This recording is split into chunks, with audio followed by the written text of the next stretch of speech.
Saludos a todos los inversores inquietos. Soy Alberto Reguera, colaborador del Inversor Inquieto y también banquero privado en Anbank. Hoy vamos a hablar de planificación empresarial y concretamente de algo que hoy vemos que es un problema a nivel general en las familias, como es la parte del relevo generacional, de la salida del negocio familiar de los fundadores, que no se sabe, no se tiene organizada y por lo tanto suele generar problemas y no saben cómo adoptarla, ¿no?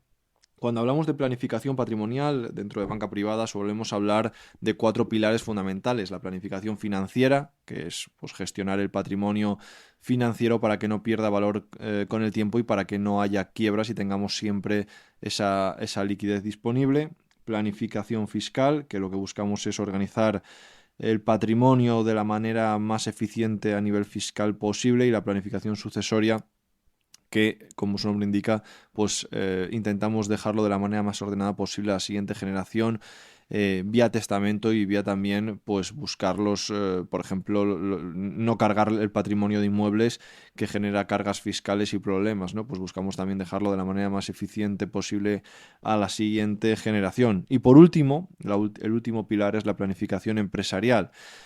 No tanto de cómo se debe gestionar una empresa, que eso lo sabe la familia, lo sabe el fundador, lo saben los fundadores, sino lo que buscamos en la planificación empresarial es ver lo que va a ocurrir cuando llegue el momento del relevo generacional, ver qué hacer y lo que está ocurriendo en estos últimos años, que se está jubilando la generación del baby boom, y lo que está provocando es que la falta de relevo generacional, porque no quieren continuar con el negocio o porque no hay hijos, está generando que la gente se vea, entre comillas, obligada a vender la empresa, y muchas veces lo que se hace no es venderla, es liquidarla. Y esto es muy triste, ¿no? Que se tire el dinero, que se tire el trabajo de toda una vida únicamente por no haber planificado correctamente ese relevo generacional o esa falta de relevo generacional que nos lleva a una posible venta, ¿no? Pues esto es de lo que vamos a hablar hoy, porque creo que es un tema recurrente a día de hoy y que en España nos falta muchísima cultura financiera y cultura empresarial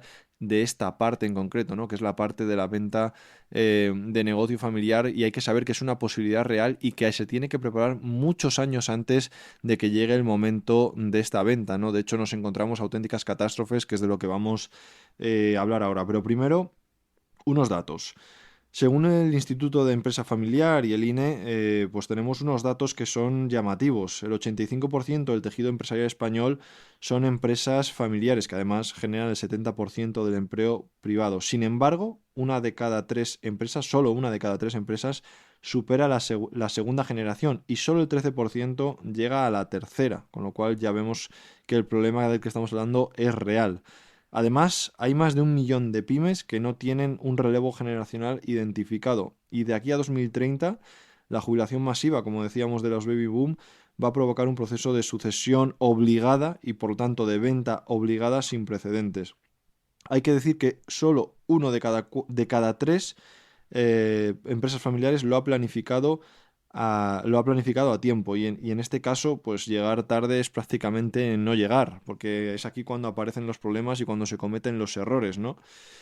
El primer error es este, el que estamos comentando. La empresa no se prepara con tiempo, es el error más costoso. Una venta es un proyecto que lleva años. En nuestra experiencia, si no se ha planificado, solo el proceso de venta ya lleva más de un año, ¿no?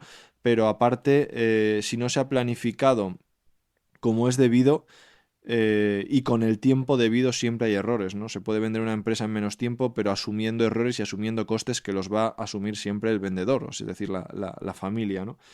Entonces, una empresa tiene que estar bien preparada, con una estructura sólida, con contratos en regla, clientes diversificados, todos los procesos internos bien documentados, y unos estados financieros que reflejen el valor real del negocio, ¿no? Que cuando llegue el comprador pueda hacer un análisis concreto y encontrar un precio correcto, porque si no encuentra un precio correcto y justificable, lo que va a hacer es hundir el precio y vamos a acabar teniendo que regalar nuestro negocio de toda la vida. Otro error, no sé si el más importante, quizás es uno de los más importantes, pero desde luego es definitivo en el precio, y no solo en el precio, en lo que pasa después de la venta. Y es no apoyarse en expertos o apoyarse muy tarde. Yo creo que es el más dañino, la verdad. El empresario que ha llevado su negocio con éxito durante años tiende a pensar que sabe gestionar también la venta, ¿no? ¿Quién va a conocer la empresa mejor que yo? Y vender bien es otra cosa. Vender bien requiere conocer el mercado, no la empresa, el mercado de esas empresas. Saber a qué múltiplos cotiza el sector, ¿no? Los famosos múltiplos. Construir un proceso competitivo con varios competidores en paralelo, que no haya solo un comprador que pueda fijar el precio.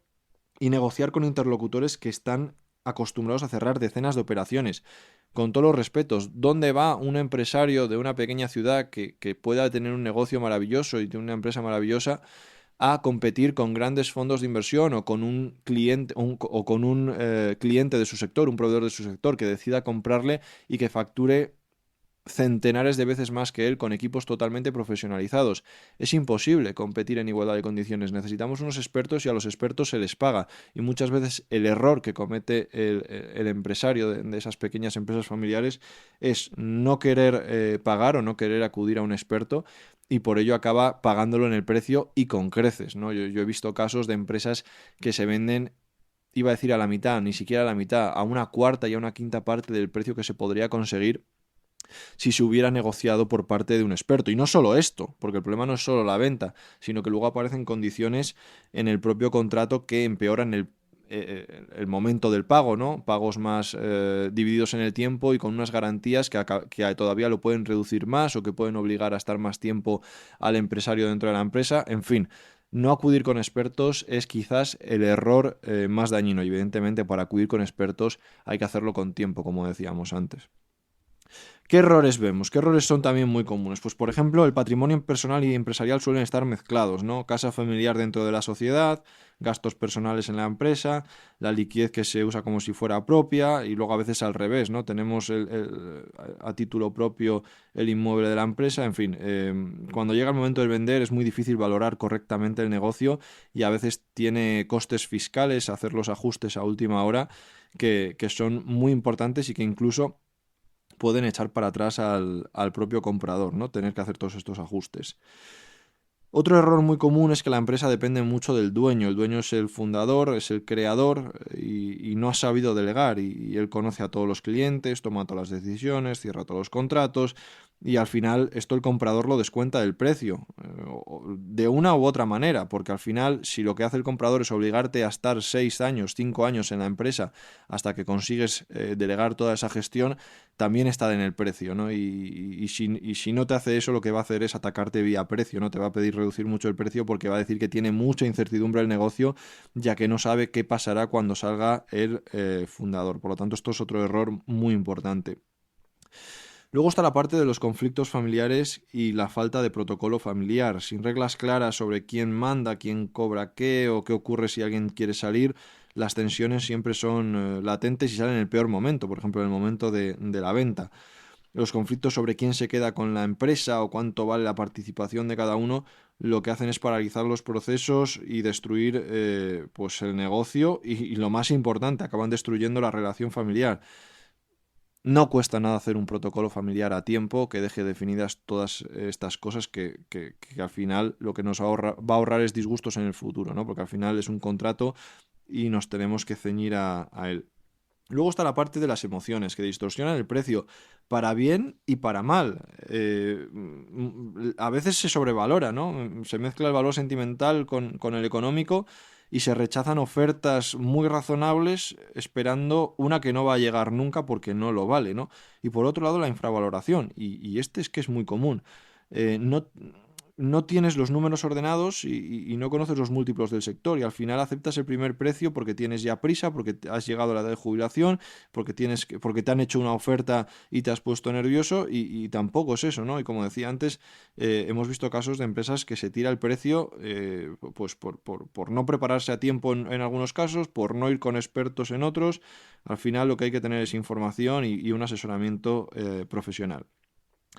Como decía antes, los compradores profesionales tienen mucha ventaja. Hay que saber, hay que dejarse asesorar porque cuando acudimos a estas negociaciones, el comprador sabe dónde buscar siempre los puntos débiles, cómo estructurar determinadas condiciones que reducen lo que se paga de forma efectiva, cómo redactar ciertas cláusulas que parecen estándar pero que solo protegen al comprador.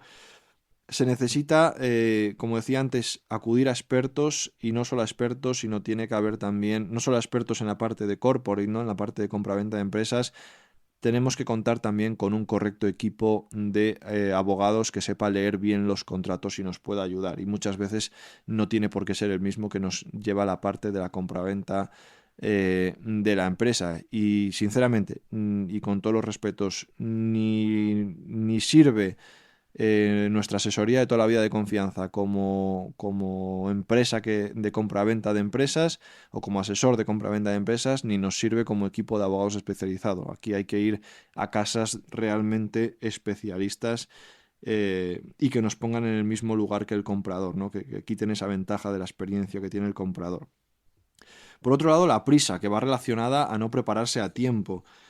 A veces no nos hemos preparado o nos hemos preparado poco y lo que sea, ¿no? La salud, el cansancio, tensiones financieras, conflictos familiares, conflictos con los trabajadores, que también es algo muy común hoy en día, la falta de ganas, el tener ya a lo mejor un patrimonio por otro lado que no te quiere, que te quita un poco la necesidad de estar peleando todo el día, ¿no? Pues todo esto nos mete prisa y al final el vendedor, perdón, acaba aceptando cualquier tipo de condición y no, la empresa no se puede vender con prisas, hay que hacerlo con calma, con expertos, bien estructurado y con el tiempo suficiente. Y finalmente hay que mencionar también lo que pasará después, porque muchos empresarios no han pensado bien qué van a hacer con ese dinero que reciben, que suele ser una cantidad importante, ¿no? Ya suponiendo que todo salga bien, que lo hemos planificado a tiempo, que conseguimos un precio que queremos, pues hay que ver qué vamos a hacer después, ¿no? E incluso diría, aunque no consigamos, o sobre todo si no conseguimos un precio que queremos, ¿no?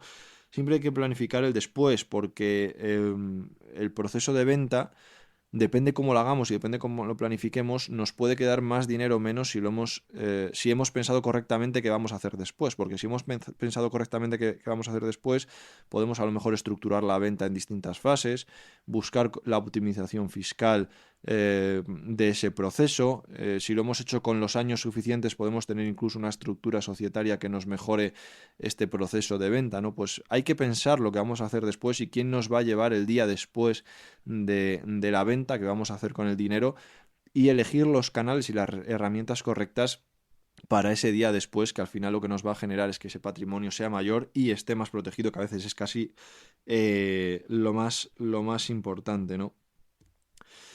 ¿Qué se puede hacer? Pues lo que he dicho, acudir pronto a especialistas, ¿no? Acudir a especialistas, a equipos de especialistas de banca privada, no la banca privada de la entidad de banca comercial correspondiente, no, sino que tenemos que tener asesores que sepan hacer planificación patrimonial completa, que sepan ver qué necesidades tenemos, que sepan ver 3 o 5 años que vamos a llegar a ese momento de venta y que nos ayuden a buscar los profesionales para la venta de la empresa correctos, porque muchas veces nuestro asesor, si no tiene la formación adecuada, si no es un experto de planificación patrimonial, tampoco él nos va a saber decir que tenemos que empezar a planificar con tiempo nuestro proceso de venta, ¿no? Por lo tanto, lo primero que hay que hacer es acudir a una entidad de gestión patrimonial, que sepan hacernos las preguntas adecuadas, que nos hagan un plan de vida y que nos sepan llevar de la mano a los profesionales desde la parte de planificación fiscal o patrimonial o societaria, para ver la estructura societaria que necesitamos, que nos sepan llevar de la mano hacer un protocolo familiar, que nos sepan llevar de la mano o que no sepan hacer directamente nuestra gestión financiera, que nos sepan llevar de la mano con los profesionales de la venta de la empresa y con los abogados que van a redactar los contratos, pero al final lo que necesitamos es eso, ¿no? Ese profesional que nos va a ayudar a separar patrimonio personal y familiar, y no patrimonio empresarial y patrimonio familiar o personal, y que va a saber anticiparse a todo esto que va a venir y que nos va a ayudar en ese proceso de venta, ¿no? Este es el banquero privado, ¿no? El banquero privado de hoy en día no se limita a elegir un fondo de inversión, ¿eh? El banquero privado de hoy en día, él de verdad tiene que ser capaz de coordinar todos esos frentes, el financiero, el fiscal, el legal, el corporativo, ¿no? No basta tener un asesor de inversiones que sea mejor o peor, no. Hoy en día hay que profesionalizarse mucho más, sobre todo en el caso de que tengamos una empresa, y de verdad hay que intentar evitar estos casos que vemos que por falta de planificación, por no querer pagar a un experto, por llegar muy tarde, por tener prisas, de verdad acaban tirando el esfuerzo, que se traduce en dinero, de muchos años. Es una pena ver cómo empresas con 10 años, con una facturación y un prestigio magnífico, se tienen que vender rápido por X motivos. No ha habido una planificación de venta correcta y esto provoca que el precio sea la mitad, ¿no? Es una pena ver cómo empresas que van bien, que llevan 25 años funcionando y que por lo que sea hay un momento que nos llega una oferta, que tenemos prisa por vender porque nuestra situación se complica y a lo mejor vendemos a un tercio de lo que se podría conseguir o incluso menos, ¿no? Y no solo lo que es la venta, sino que luego vienen los condicionantes, ¿no? Condicionantes que te obligan a quedarte en la empresa, condicionantes que te obligan a poner garantías. Todo esto ocurre por no llevar una planificación con tiempo y por no habernos asesorado desde el principio de nuestro asesor patrimonial o nuestro gestor patrimonial adecuado. Esto es todo lo que quería contaros sobre este tema. Espero que haya sido interesante. Recordaros que nos podéis seguir en nuestras redes sociales y también en www.elinversorinquieto.es.